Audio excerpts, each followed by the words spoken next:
ఇటీవలే జూన్ 2, 2014లో తెలంగాణ వచ్చింది.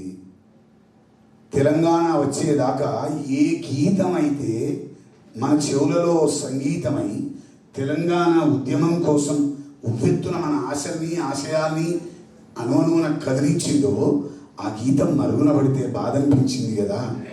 ఆ బాధ నుంచి విముక్తి జూన్ 2, 2024 కరెక్ట్గా దశాబ్దం తర్వాత మళ్ళీ అవతరించింది, ఆవిష్కరింపబడింది.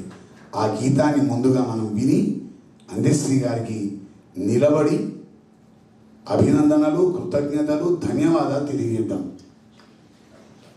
ఒక అందశ్రీ గారు మాత్రం నిలబడద్దు.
జై తెలంగాణ.